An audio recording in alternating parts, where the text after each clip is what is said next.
Is Isle of Skye a good whiskey? We're about to find out. I mean, I've got some ideas and some conceptions based on what I've done, when I've done a little bit of tastings in advance of this, also some nosing and some palate. Um, but I think overall, I think there's going to be a king here, and there's probably going to be a runner up, and I don't know if it's necessarily going to be what people think. So, looking forward to doing this whole comparison with you. What we have here, obviously, is we have the 12-year, we have the 18-year, we've got the 21, we got the 25, and then of course we have the 30. This is much more expensive than the rest of them. I've seen this going anywhere from like $400 to $700 depending on where you buy it. The 25 is pretty affordable, but still much more expensive than the 21, 18, and the 12. The 12 is very expensive. To start, I'm gonna go ahead and pull them out of their containers. As you can see from the boxes for the 21, 25, and 30 are really cool. The 18, it's got a decent box, but nothing to really brag about. It's got like a little magnetic thing that holds it in place, which is pretty cool. Of course, it's got like a map on the side of it, stuff like that. Also on the back, and that's pretty interesting.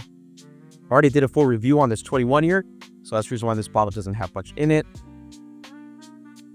Let's go ahead and do now our 25.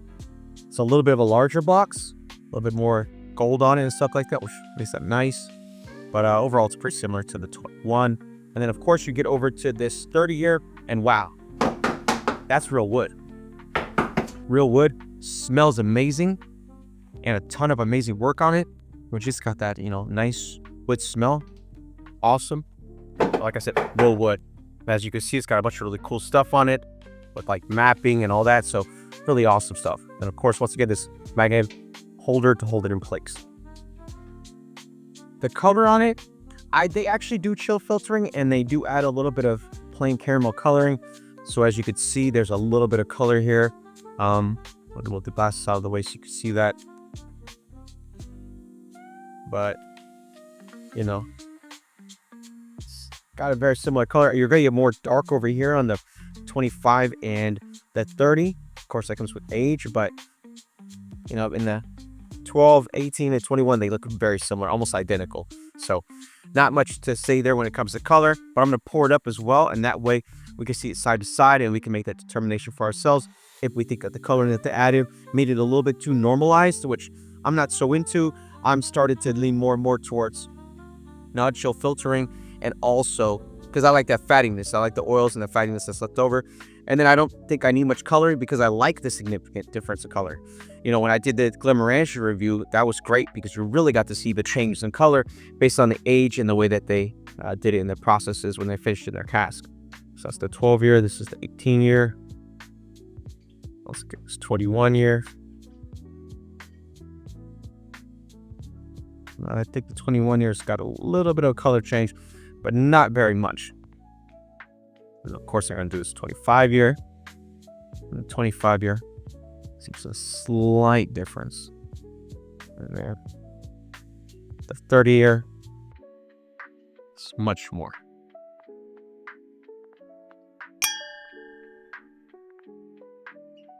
Yeah, they have a little bit of color there. So I'll move them out of the way.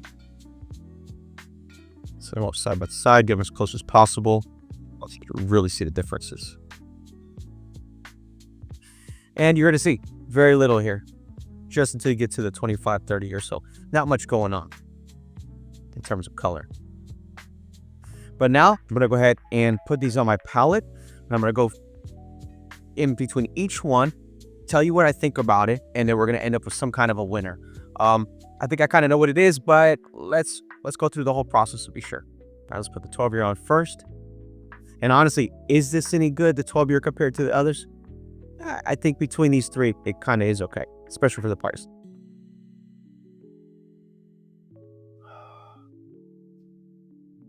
A little bit of spiciness. There's a little bit of sweetness there, but it's really one-dimensional, a little bit bitter, a little sharp. I got some pairings to go alongside this.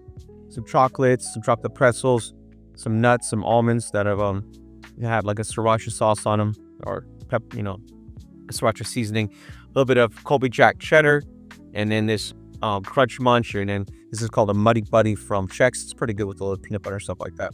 Got my water also because I'm making sure that I stay hydrated. Let's go ahead. Let's pull on to take a little bit of cheese first. Let's try this 18-year.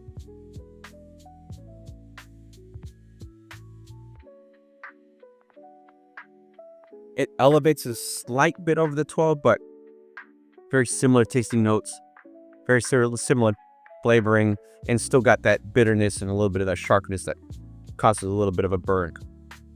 Let's hit the 21-year.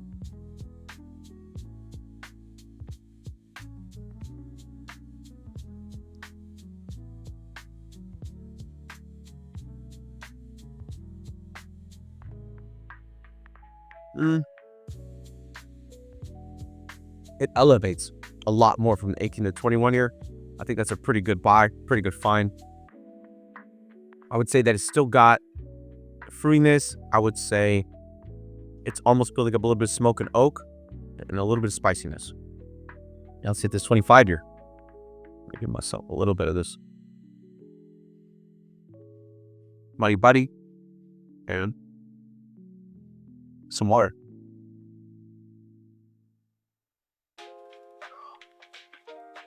$25-year completely changes. Upper echelon, much more premium, much more of what I expect from something that is in this price range.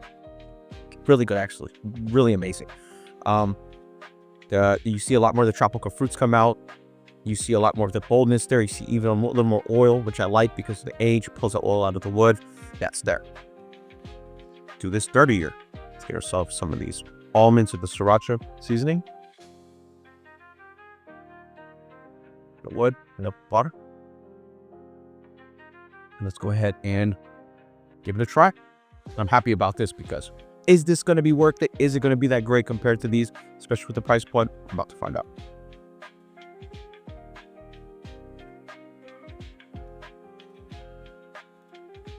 Much smoother, a lot more complex, much more flavor.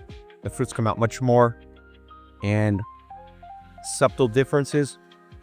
Much better finish, stronger finish. I'm going to say that between this lineup, it's between the 25 and the 30. The 21 is a really good runner-up, but it's just not in the same category as the 25 and the 30-year. Now, we have to be able to say, is it worth the price? Is this 30 worth the price compared to the 25? And I think that's about to be answered right now. Let's go ahead and go with this sea salt linter. 25-year first.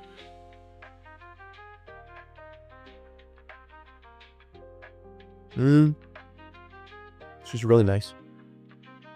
Great profile. Very elevated. Very premium.